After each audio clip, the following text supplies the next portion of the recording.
राधे राधे दोस्तों, welcome back to my channel Purnima Keshav blog. आज दिनांक है 16 दिसंबर, दिन है मंगलवार और आज है पौष मास के कृष्ण पक्ष की महाद्वादशी और आज पक्षवर्धनी महाद्वादशी है। द्वादशी रात को आज पूरा दिन रहेगी, रात को 11:57 पर समाप्त होगी। इसके बाद त्रयोदशी तिथि प्रारंभ हो जाएगी और कल यानी 17 दिसंबर बुधवार को बुध प्रदोष व्रत रहेगा। आज ब्रह्म मुहूर्त सुबह 5:29 से 6:70 तक रहेगा। सूर्योदय होगा सुबह 7:05 पर, सूर्यास्त होगा शाम को 5:40 पर और आज स्वाति नक्षत्र दोपहर 2:09 तक रहेगा। इसके बाद में विशाखा नक्षत्र प्रारंभ हो जाएगा। राहु काल दोपहर 3 बजे से 4:35 तक रहेगा। तो आइए अब हम सुनते हैं पौष मास महात्म की आज की कथाएं और आज का अध्याय। इस कहानी को सीता माता कहती थी और प्रभु श्री राम सुना करते थे।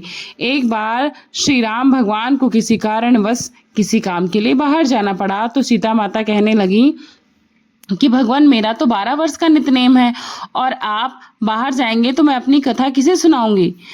तब श्री राम ने कहा कि सीते, तुम कुएं की पाल पर जाकर बैठ जाना और वहां पर जो भी स्त्री आए उसी अपनी कथा सुना दिया करना। सीता मैया कुएं की पाल पर जाकर बैठ गईं। वहां पर तभी एक स्त्री आई। उसने रेशम जरी की साड़ी पहन रखी थी और सोने का घड़ा ले रखा था। माता ने कहा कि बहन, मेरी कहानी सुन लो, मेरा 12 वर्ष का नित्यनेम सुन लो। पर वह स्त्री बोली कि मैं तुम्हारा नित्यनेम तो सुन लूंगी, लेकिन मुझे घर जाने में देरी हो जाएगी और मेरी सास मुझसे झगड़ा करेगी, इसलिए मैं अपनी कहानी, तुम्हारी कहानी नहीं सुन सकती। ये कहकर अपने घर चली गई। उसके घर जाते ही उसकी रेशम जरी की साड़ी फट गई और जो सोने का घड़ा लिए रखा था उसने वो मिट्टी का बन गया। जब सासू ने देखा तो पूछा, अरे बहू, ये किसका दोष अपने सर पर लेकर आ गई है। तब बहू ने कहा कि माँ जी, कुएं की पाल पर एक औरत बैठी थी, उसने मुझे अपनी कहानी सुनने के लिए बोला, लेकिन मैंने नहीं सुनी क्योंकि मुझे देर हो रही थी। शायद ये उसी का फल है जो मुझे मिला है। बहू की बात सुनकर अगले दिन सासू वही साड़ी और वही घड़ा लेकर कुएं की पाल पर गई। वहीं पर सीता माता उसे बैठी हुई मिली तो माता सीता ने कहा कि बहन, मेरी कहानी सुन लीजिए। सासू ने बोला कि एक बार छोड़ो, मैं तो 4 बार सुन लूंगी, कहानी सुनाइए। तब सीता माता बोली, राम आए, लक्ष्मण आए, देश के पुजारी आए, नित नेम का नेम लाए। आओ राम, बैठो राम, तपी रसोई जीमो राम, माखन मिश्री खाओ राम, दूध बतासा पियो राम, सूत के पलका मोठो राम, शाल दुसाला पोठो राम, शाल दुसाला ओढ़ो राम। जब बोलूं राम ही राम, राम संवारे सबके काम, खाली घर भंडार भरेंगे, सबका बेड़ा पार करेंगे। श्री राम जय जय राम। सासू बोली, बहन, कहानी तो बहुत अच्छी है। फिर ऐसा कहकर सासू अपने घर को चली गई और उसकी जो साड़ी फिर से फटी थी रेशम जरी की बन गई और मिट्टी का घड़ा सोने के घड़े में बदल गया। फिर वापस बहू ने देखा तो कहने लगी, सासू माँ, आपने यह सब कैसे कर लिया। तब सासू बोली, बहू, तू दोष लगा कर आई थी और मैं दोष उतार कर आई हूँ। बहू ने पूछा कि माँ जी, वो कुएं की पाल पर बैठी हुई स्त्री कौन है। सासू ने बताया, अरे वो तो माता सीता थी, वह पुराने से नया कर देती हैं, खाली घर में भंडार भर देती हैं और वह लक्ष्मी जी का वास घर में कर देती हैं, क्योंकि वो साक्षात लक्ष्मी है और मनुष्य का जो भी मनोरथ हो पूर्ण कर देती हैं। तभी बहू बोली, माँ जी, फिर तो ऐसी कहानी आप मुझे भी सुना दीजिए। तो सासू ने बोला, ठीक है, तुम भी सुनो। फिर सास ने कहानी सुनाना प्रारंभ कर दिया। इस प्रकार जब बहू ने पूरी कहानी सुनी तो उसे बड़ा आनंद आया। उसने कहा, माँ जी, कहानी तो बहुत अच्छी है। तब सास ने कहा, तो ठीक है, हम लोग अब रोज सुबह सबसे पहले ये कहानी सुना करेंगे, उसके बाद ही कोई कार्य किया करेंगे। इस प्रकार दोनों सास बहू सवेरे नित्य उठती, नहा धोकर पूजा पाठ करके कहानी सुनती, नित्यनेम की, उसके बाद ही कोई काम करती। एक रोज उनकी पड़ोसन उनके घर आई सुबह सुबह और बोली कि बहन, थोड़ी सी आग दे दो। बहू बोली, अभी तो हमने आग जलाई ही नहीं है। तब पड़ोसन आश्चर्य में पूछी कि तो फिर तुम लोग 4 बजे उठकर क्या करती हो सुबह सुबह। तो उसने कहा, अरे हम लोग तो सुबह उठते हैं, नहाते धोते हैं, पूजा पाठ करते हैं, उसके बाद नित्य सीता माता की कहानी कहते हैं। तो बोली, इस कहानी से तुम्हें क्या मिलता है? तो बोली, अरे इस कहानी से सबके मनोरथ, मन की इच्छा पूरी हो जाती है, घर के भंडार भर जाते हैं। पड़ोसन ने कहा, बहन अगर ऐसी बात है तो मुझे भी सुना दो ये कहानी। तब बहू बोली कि ठीक है, तुम भी सुनो। और जब वो कहानी पड़ोसन ने सुनी तो उसका भी मन आनंदित हो गया। और उसके बाद फिर इसी प्रकार धीरे धीरे वो पड़ोसन भी रोज कहानी को कहने लगी और कहानी उसे बहुत अच्छी लगने लगी। धीरे धीरे नितनेम की जो सीता माता की कहानी थी वो पूरे मोहल्ले में चल पड़ी और सभी के धन के भंडारे भर गए, सबके मनोरथ पूरे हो गए। और इसी प्रकार कथा कहने वाले की, सुनने वाले की और कथा सुनकर हुंकार भरने वाले की सीता माता और प्रभु राम सारे मनोरथ पूर्ण करते हैं। तो आप सभी प्रेम से बोलिए, सीता मैया की जय, प्रभु श्री रामचंद्र की जय। सभी लोग कमेंट बॉक्स में अपना हाजिरी लगाना बिल्कुल भी मत भूलिएगा। आप सुनिए आज का अध्याय। सक 1800 साल में एक सुंदर वृत्तांत बालापुर में हुआ था, वह भी मैं आज आपको सुनाने वाली हूँ। बालापुर में बंसीलाल सुखलाल की एक बैठक थी। उसके सामने ही महाराज आनंद पूर्वक बैठे हुए थे। शरीर पर वस्त्र नहीं था, संपूर्ण दिगंबर थे। भाविक जन नमस्कार करके जा रहे थे। वह प्रमुख मार्ग पे बैठे थे जो बाजार का था। उसी मार्ग में एक पुलिस हवलदार जा रहा था। उसका नाम था नारायण आसराज। समर्थ को देखकर उसका सिर चकरा गया। वो कहने लगा, नंगा धूर्त कैसे बैठा हुआ है, यह साधु नहीं, ये तो भोंदू है, जानबूझकर रास्ते के बीचों बीच नग्न अवस्था में आकर बैठ गया। ऐसा कहकर वह महाराज के समीप गया और आए बाएं बकने लगा, नंगे बैठे हो, तुम्हें लज्जा नहीं आती, बेशरम, अभी तुम्हें मजा चखाता हूं, कहकर महाराज को वह छड़ी से पीटने लगा। छड़ी मारने के निशान पेट, पीठ और सभी जगह जगह पर बन गए। महाराज जी के उठाए थे निशान, लेकिन वह हवलदार मारने से रुक ही नहीं रहा था। यह देखकर एक गृहस्थ दौड़कर वहां पर आया जिसका नाम था हुंडीराम। उसकी दुकान वहीं पर थी। वो कहने लगा, हवलदार, बिना किसी काम के सत्पुरुष पर हाथ नहीं उठाना चाहिए, बिल्कुल भी यह ठीक नहीं कर रहे हो, जरा सोचो तो सही। अरे संतों की रक्षा तो स्वयं भगवान विष्णु करते हैं, क्या तुम्हें मार्ग चिन्ह नहीं दिखाई पड़ता? अरे तुम्हारे इस कृत से तो ऐसा लगता है कि मानो तुम्हारा अंत समय तुम्हारे नजदीक आ गया है, क्योंकि रोगी मरते समय पथ्य का उल्लंघन जरूर करता है।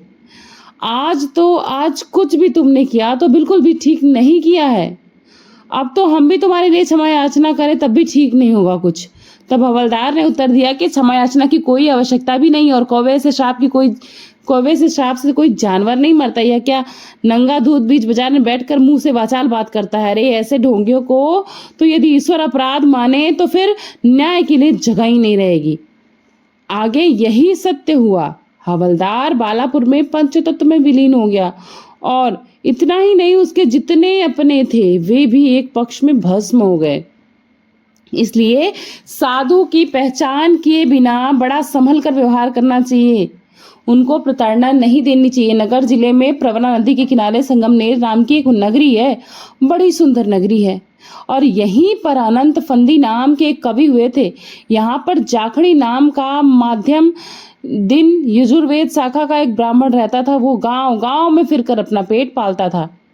वह घूमते हुए एक दिन से गांव आया और समर्थ के दर्शन के लिए मठ में बैठ गया। दर्शन करके वह उनके चरणों के पास बैठा ही था। हजारों लोग दर्शन को आते देखता, कोई ब्राह्मण भोजन कराकर, कोई शक्कर बांटकर, कोई संकल्प करते। यह देखकर हरि अपने मन में सोचने लगा कि यह तो ज्ञान के सागर हैं, इनके चरणों के सन्निधि में आकर मुझे विमुख रह जाना पड़ेगा, क्योंकि मेरा भाग्य तो बहुत कठिन है, मेरा देव ही पत्थर है, फिर उस पर दुर्वा कहाँ से उग सकती है? आज भोजन मिल गया, कल का भरोसा नहीं, ऐसी तो अवस्था है मेरी, और ऐसा ही आज तक मेरा जीवन बीता है। मेरे पास धन भी इकट्ठा नहीं है, खेती बाड़ी या फिर मल्ला नहीं है, मैं विद्वान नहीं हूँ, फिर भला कौन मुझे अपनी कन्या देगा? हे गजानन स्वामी सच्चिदानंद महाराज दयानंद, मेरी संसार सुख की वासना बलुत्तर हो गई है, यह इच्छा आप पूरी करें। पहले मुझे पत्नी मिले, बाद में उससे बाल बच्चे हों और वे सब आज्ञाधारक हों। ऐसी इच्छा करते ही महाराज ने उसके ऊपर थूक दिया। मन में महाराज ने सोचा, रसाल वृक्ष खोदकर इसने मुझसे एक कटोरी मांगी है, इसलिए इस मूर्ख पर थूकना पड़ा। लोग संसार से छूटने पर मेरे पास आते हैं और इसने यहाँ आकर संसार सुख मांगा है। क्या उल्टी रीत है संसार की। सब संसार चाहते हैं, सच्चिदानंद की प्राप्ति तो कोई चाहता ही नहीं है। बाद में जाखड़िया से बोले, तुमने जो जो इच्छा की है सब तुम्हें प्राप्त होगा, थोड़ा धन भी संग्रह हो जाएगा, पुत्र पौत्रादि भी होंगे। अब घर जाओ, संसार करो और संसार में परमेश्वर स्मरण रखो, उन्हें भूल मत जाना। ऐसा कहकर प्रसाद स्वरूप थोड़ा सा धन दिया। बाद में हरि जाखड़िया संगमनेर में सुखी संसारी हुआ। भला संत वचन झूठे कैसे हो सकते हैं। से गांव में तुकाराम को काटे नाम का एक व्यक्ति था। उसके बच्चे जन्म लेते ही मर जाते थे। यह देखकर एक दिन उसने समर्थ के पास संकल्प किया, गुरुदेव, यही आप दीर्घायु संतति दोगे तो एक लड़का मैं आपको समर्पित कर दूंगा, अर्पित कर दूंगा।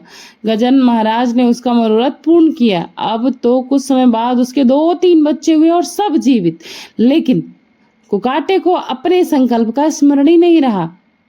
दूसरे संतान का मोह भी था। उसका नारायण नाम का एक बड़ा बेटा रोगग्रस्त हो गया। बहुत सारा इलाज, औषधि, सब कुछ किया, उसका स्वास्थ्य ठीक ही नहीं हो रहा था। अब तो नाड़ी भी मंद होने लगी थी, आंखों की रोशनी कमजोर हो गई थी, उसकी छाती की धड़कन थोड़ी थोड़ी शेष थी, बस लगभग वह मृत ही हो गया था। वैसे समय में तुकाराम को अपने किए हुए संकल्प का स्मरण हो गया। उसने प्रार्थना की कि गुरुदेव, यदि मेरा यह पुत्र अच्छा हो गया तो मैं आपकी सेवा में अर्पण करूंगा। ऐसा वचन उच्चारते ही उसकी नाड़ी ठीक हो गई। अब वह पुत्र ने धीरे धीरे नेत्र खोले और वह देखने लगा कि उसका रोग भी ठीक हो गया और वह अच्छा हो गया। हो जाने पर अच्छा नारायण को मठ पर ले जाकर संकल्पानुसार उसे महाराज को समर्पित कर दिया। नारायण अभी तक मठ पर सेवाधारी है, सो महाराज के पास किया हुआ संकल्प कभी भी भूलना नहीं चाहिए, झूठा नहीं करना चाहिए, अवश्य पूर्ण करना चाहिए। यह बताने के लिए तो नारायण अभी तक जीवित है। यह संत चरित्र कल्पित कादंबरी नहीं है। कुछ समय के बाद आषाढ़ मास में गजानन महाराज विट्ठल को मिलने पंढरपुर हरिपाटिल के साथ गए। वही जब संतों का ध्येय है, भक्तों का कल्प वृक्ष है। पंढरपुर आने वाला पर चंद्रभागा में स्नान करके विट्ठल दर्शन को गए। दर्शन करके महाराज प्रार्थना करने लगे, हे पंढरीनाथ, हे अचिंत अद्वय, हे भक्तों के परमेश्वर, मेरी विनती सुनिए। आपकी आज्ञा से मैं आज तक भूमि पर फिरता रहा, जो जो भाविक जन थे उनके मनोरथ पूर्ण किया। अब मेरा अवतार कार्य पूर्ण हो चुका है, सो मुझे जाने की आज्ञा दीजिए। यह आप जानते हैं कि मैं भाद्रपद महीने में आपके चरणों के समीप अक्षय निवास के लिए वैकुंठ को जाना चाहता हूँ। ऐसी प्रार्थना करके समर्थ ने हाथ जोड़ लिए। विरह असहाय होकर महाराज के नेत्रों में आंसू आ गए। यह देखकर पास ही खड़े हरिपाटिल ने पूछ लिया, गुरुदेव, आपकी आंखों में अश्रु क्यों आए? क्या मुझसे कोई सेवा में गलती हो गई जिससे आपको दुख पहुंचाओ? इस पर हरि पाटिल का हाथ पकड़कर महाराज बोले, चलो, यह गहन रहस्य है, तुम्हें बताने पर भी तुम समझ नहीं पाओगे। बस इतना ही बताता हूँ कि अब मेरा और तुम्हारा साथ थोड़ा ही बचा है। चलो शेगांव चलो, जहाँ अपना स्थान है। तुम्हारे पाटिल वंश को कभी किसी चीज की कमी नहीं पड़ेगी। इस प्रकार पंढरपुर तीर्थ करके हरिपाटिल के साथ महाराज श्रीगांव चले आए। लेकिन हरिपाटिल का मन चिंताग्रस्त हो गया। वह सब लोगों को बोला कि महाराज, मुझे पंढरपुर में कहा है कि विट्ठल की संगतियां बस थोड़े दिन की हैं। अरे आगे श्रावण मास समाप्त हो चुका। महाराज के शरीर में थोड़ी कमजोरी आ गई थी। भाद्रपद महीने में महाराज ने सबसे कहा कि गणेश चतुर्थी को गणपति विसर्जन के लिए सब लोग मठ में आ जाओ। गणेश पुराण में कथा है कि भाद्रपद चतुर्थी को गणपति की मूर्ति बनाकर उसकी यथाविधि पूजा अर्चना करनी चाहिए। नैवेद्य समर्पण करके दूसरे दिन उसका विसर्जन करना चाहिए। वह चतुर्थी का दिन आज आ गया है, अब वह संपन्न करना चाहिए और इस पार्थिव शरीर को तुम लोग आनंद पूर्वक विसर्जित करना। थोड़ा भी दुख मत करना। मैं तुम्हारा प्रतिपालन करने के लिए यहीं पर स्थित रहूंगा। मैं तुम्हें कभी भूलूंगा नहीं।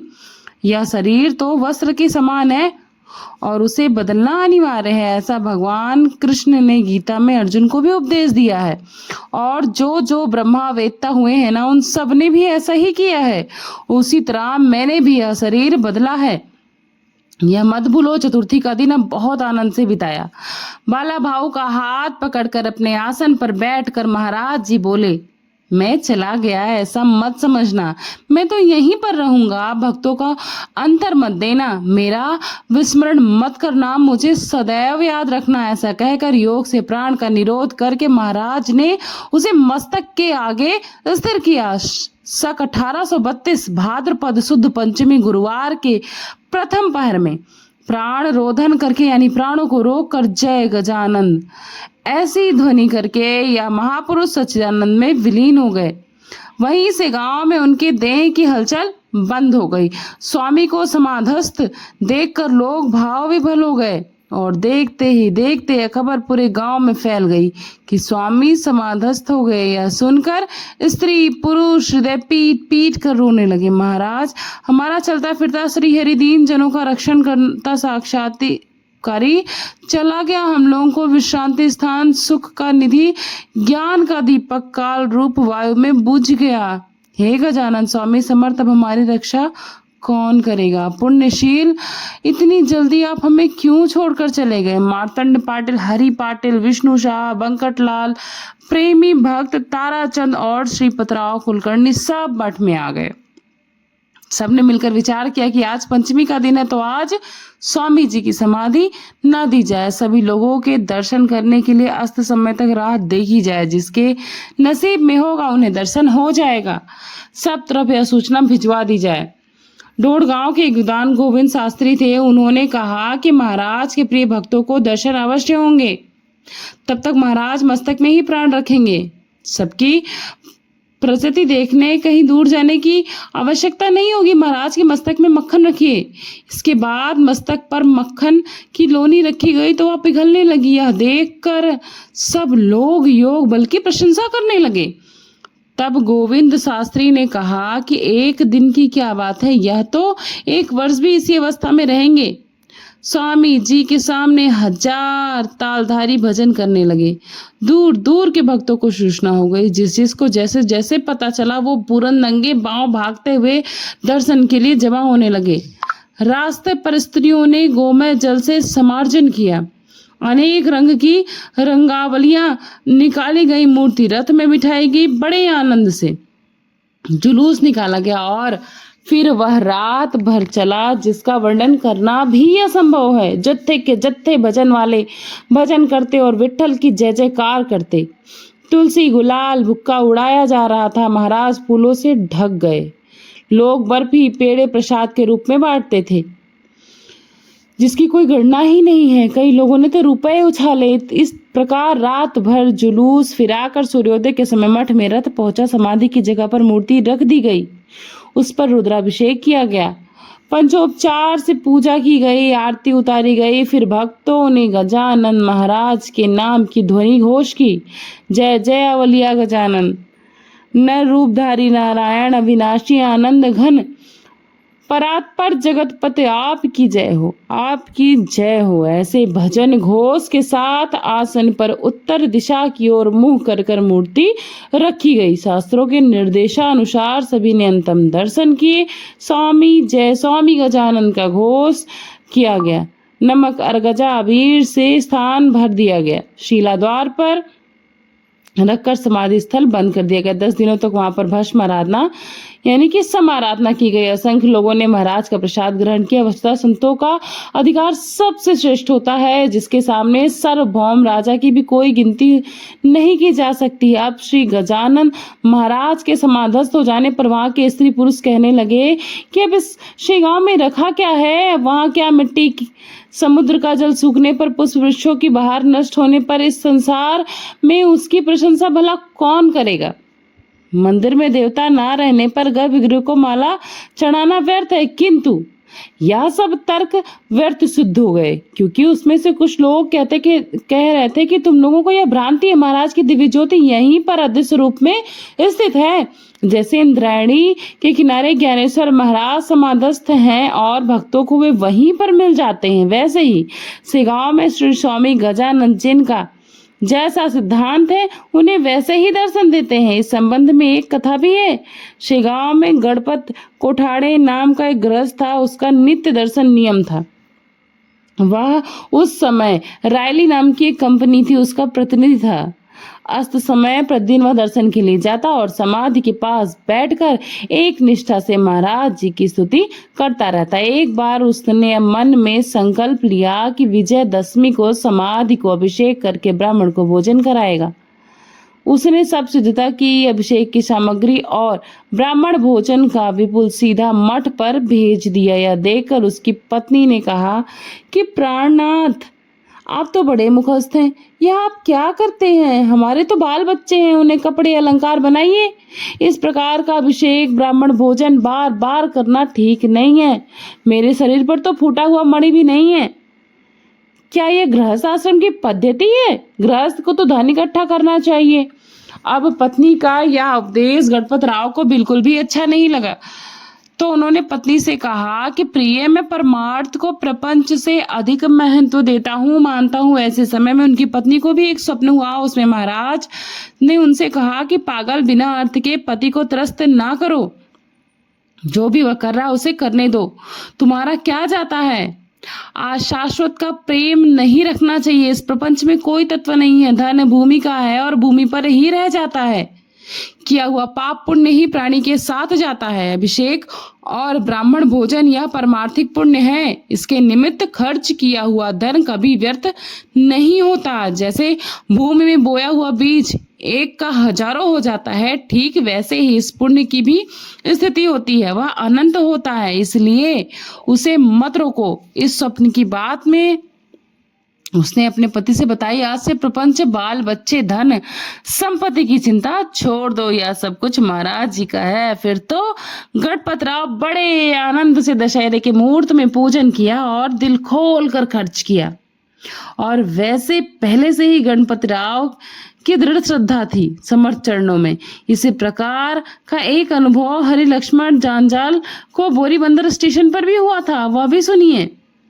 किसी काम के लिए एक बार लक्ष्मण बम्बई, यानी कि जिसको आप बॉम्बे कहते हैं, गया। वह बोरीबंदर स्टेशन पर जाने के लिए आया तो उसे परमहंस जी मिले। ऊंची शरीर, यष्टि अजान बाहु और नासाग्र पर उनकी दृष्टि स्थिर थी। मुंह से ओंकार का जप चल रहा था। वे लक्ष्मण से बोले, अरे तुम गजानन के शिष्य होकर वैसे निराश क्यों हो रहे हो? जब तुम अपने घर में पुण्यतिथि के निमित्त 400 पतलों की व्यवस्था किए थे, तब गोपाल राव पेटकर और बापट मास्टर तुम्हारे घर आए थे कि नहीं आए थे? याद तो करो, कैसे आए? उनके स्वप्न में गजानन महाराज ने आकर उन्हें स्वयं बुलाया था। बापट को पुत्र शोक पतलों की व्यवस्था की थी और बापट को पुत्र शोक था, फिर भी वो तुम्हारे घर पर प्रसाद के लिए आया। क्या यह सब भूल गए हो? यह सत्य घटनाएं सुनकर लक्ष्मण शंकित हो गया। फिर उसने आदर पूर्वक उन परमहंस को नमस्कार किया, लेकिन देखते ही देखते वे तो बोरीबंदर स्टेशन पर ही अदृश्य हो गए। तब लक्ष्मण घर पर आया और पहले की तरह व्यवहार करने लगा। प्रतिवर्ष वह पुण्यतिथि मनाने लगा। उसी तरह जयराम खेड़कर को महाराज सहित गांव में सन्यासी के रूप में मिले। श्रोतागणों, एक मार्तंड माधव जोशी नाम का गृहस्थ कलम्ब कसुरा गांव में किसी जमीन काम से आया था। वह सरकारी नौकर था और कृषि विभाग में मंडल अधिकारी भी था। उसकी गजानन महाराज पर पूर्ण श्रद्धा थी। दिन भर जमीन का काम करने के बाद अस्त समय में उसकी सेगांव दर्शन करने की इच्छा हुई। सोचा, आज तो गुरुवार का दिन भी है, चलकर समर्थ के दर्शन करेंगे। सो अपने सिपाही को आदेश दिया कि अपनी दमनीजों तो शेषगांव दर्शन करने चलेंगे और रात भर वहीं रहेंगे, प्रातःकाल लौट आएंगे। तब उनका सिपाही कुतुबुद्दीन नाम का था। उसने कहा, हाथ जोड़कर आपसे कहता हूं कि बादल छाए हुए हैं, जरा इसका भी तो विचार कर लीजिए। उस तरह मन नदी का पानी भी बढ़ रहा है। सुनकर जोशी ने कहा, अरे अभी नदी का पार कर लेते हैं, अभी तो नदी में पानी कम है। बात न बनाओ, जाकर धमनी तैयार करो। सुनकर वह दमनी जोत कर ले आया। जोशी अंदर बैठे और सिपाही ने दमनी में जैसे ही नदी में डाला, अचानक नदी में बाढ़ आ गई और अब उस पार जाने का कोई अवसर भी नहीं रहा। जोर जोर से आंधी चलते देखते ही देखते मूसलाधार वर्षा भी होने लगी। कई किसानों के तो छप्पर तक उड़ गए। और तब कुतुबुद्दीन सिपाही जोशी से बोला, साहब अब हम लोगों का बचना मुश्किल है, अब तो यहीं मरना है। सुनकर मार्तंड जोशी अपने मन ही मन घबरा गए और करुणा वचनों से समर्थ की याचना करने लगे। हे समर्थ गजानन, हमारे प्राणों की रक्षा करिए। आपके बिना दूसरा कोई हमें बचा ही नहीं सकता है। इस संकट में आपके बिना और कोई त्राता ही नहीं है। आप असामान्य संत हैं, करुणा के निधान हैं, ब्रह्म वेदता है। कृपया हमारी इस बाढ़ से रक्षा करिए। दमनी में पानी भर गया है जिससे बैल भी घबरा गए हैं। तब जोशी आगे होकर सिपाही से बोले, तू अब पीछे हट, अवलिया का भजन कर, वे ही बेड़ा पार करेंगे, चिंता मत करो। ऐसा कहकर जोशी ने बैलों की रस्सी छोड़ दी और समर्थ से बोले, समर्थ आपकी सत्ता अगाध है, आपके मन में जैसा हो अब वैसा ही करिए, चाहे तो तार दीजिए और चाहे तो डुबा दीजिए। अब दोनों ने आंखें बंद कर ली। फिर जो हुआ वो सुनिए। ऐसे महापुर में दमनी दूसरे किनारे पर आकर शेगांव के रास्ते पर खड़ी हो गई। या देखकर अब तो दोनों को बड़ा आनंद हुआ। देखो अवलिया बाबा की सत्ता कितनी अगाध है। बाढ़ से हम लोगों की रक्षा की, अपने भक्तों को डूबने भी नहीं दिया। और फिर एक घड़ी रात्रि बीतने पर जोशी से गांव आए, समाधि को वंदन किया, पालकी का उत्सव देखा और दूसरे दिन बहुत सारा दान धर्म किया। उसी तरह बाला भाऊ के पास ब्राह्मण भोजन के लिए कुछ रुपए दिए। संपूर्ण वृत्तांत बाला भाऊ को बताया और कहा कि ये संकल्पना ब्राह्मण भोजन की आप मेरी ओर से कीजिए, क्योंकि मुझे छुट्टी नहीं है। ऐसा कहकर जोशी जल्दी से वहां से चले गए। हिंडनी गांव में रहने वाला एक यादव गणेश सूबेदार नाम का कपास का व्यापारी था। एक बार उसको व्यापार में 10 रुपए का घाटा आ गया, जिससे बड़ा चिंतित दुखी था। व्यापार तो छूट नहीं सकता, फायदा होता नहीं, उसके बिना मन की चिंता जाती नहीं। वह मुनाफा मिलने का बड़ा प्रयास करता, लेकिन सफलता नहीं मिलती थी। एक बार वह किसी काम से वर्धा आया और विनायक असिरकर के घर में ठहरा। इतने में ही एक भिक्षुक वहां आया। उसका वेश महारारी था। उसे देखकर असिरकर क्रोधित हो गया। जाओ, दरवाजे में तुम्हें भिक्षा मिलेगी, छपरी की सीढ़ी मत चढ़ो। लेकिन भिक्षुक ने उसकी कोई बात ही नहीं मानी और छपरी में वह यादव के पास आकर बैठ गया। कहने लगा, कुछ तो भीख डाल। ऐसा कहकर अपना भिक्षा पात्र आगे बढ़ा दिया। यादव ने मन में सोचा कि यह भिखारी तो बड़ा लालची और ढीठ लगता है। मना करने पर भी छपरी में आ गया, हटाए नहीं हटता यह। किंतु जब उसने भिखारी को अच्छी तरह से देखा तो उसे वह शेगांव के राजयोगी सा दिखने लगा। उसकी मुद्रा तेज युक्त और आवाज बिल्कुल समर्थ के गजानन के समान थी। केवल कंप ही असमानता थी। अब यादव मन ही मन सोचने लगा कि इसे गजानन मानो तो वे समाधस्थ हो गए हैं। अब हमारे दृष्टि से पंथ में वो भला आ ही कैसे सकते हैं। कुछ भी हो 2 पैसे दे ही देता हूँ। गजानन समझकर तर्क वितर्क करने का कोई कारण नहीं है। भिखारी ने उससे पैसे ले लिए और कहा, गजानन महाराज को प्रसाद बांटना है, सो कुछ और पैसे दे दो। तो बार बार वचन देता और पूरा नहीं करता। अरे तुझे 10,000 का घाटा हुआ है ना, ऐसा सोचकर जल्दी से पॉकेट निकाल कर मुझे दे थोड़े से पैसे। यह सुनकर सूबेदार ने कुछ रुपए और निकाल कर दे दिए। तब भिखारी फिर से बोले, आज मैं इतने पर संतुष्ट नहीं होने वाला हूँ, मुझे थोड़े और रुपए दो। सूबेदार कुछ और रुपए निकालकर भिखारी को अर्पण किए। इतने में ही असिरकर के घर के अंदर गए। जब यादव अकेले हो गए तो भिखारी बोला, गजानन के विषय में शंका क्यों करते हो? इस समय कपड़े निकाल कर मेरे सामने खड़े हो जाओ, तुम्हारा सर्वांग प्रदृष्टि पड़ने दो, जिससे तुम्हारी व्याधि दूर हो जाएगी। तुम मेरे पुत्र के समान हो, लजाते क्यों हो? ऐसा कहकर पीठ पर हाथ फिराया और बाद में नख से सर तक शरीर पर हाथ फिराया। और इतने में ही असिर कर फिर वहां आया और भिखारी दरवाजे के बाहर चला गया। यादव ने बहुत ढूंढा, बहुत पता लगाया, लेकिन उस भिखारी का कहीं कोई पता ही नहीं चला। सो उसने मन ही मन निश्चय किया कि हो न हो यह गजानन महाराज ही थे। अपने मन में सोचा, अगर यह समर्थ थे तो आज तो मुझे व्यापार में मुनाफा ही मुनाफा होगा। इतने में उसकी कपास की गाड़ियां वर्धे के बाजार में बिकने आईं। बिक्री होने पर उसे बहुत कीमत मिली, जिससे यादव बड़ा संतुष्ट हुआ। अब तो उसका दृढ़ निश्चय हो गया कि भिखारी के रूप में साक्षात गजानन महाराज ही उसे मिले थे। दृढ़ निष्ठा होने पर समर्थ सदैव रात दिन अपने भक्तों की रक्षा करते रहते हैं। ऐसी होती है संतों की कृपा। अगर भक्तों के मन में संतों के प्रति श्रद्धा और विश्वास दृढ़ हो तो संत अपने भक्तों पर कृपा करते ही हैं और बिना बताए उनका सारा हाल जान लेते हैं। यह था आज का प्रसंग और आपने कथा को अंत तक सुना है, तो अंत कथा सुनने के लिए आप सभी का बहुत बहुत धन्यवाद। लेकिन बिना लपसी और तपसी की कथा सुने नहीं जाइएगा। एक बार लपसी और तपसी थे।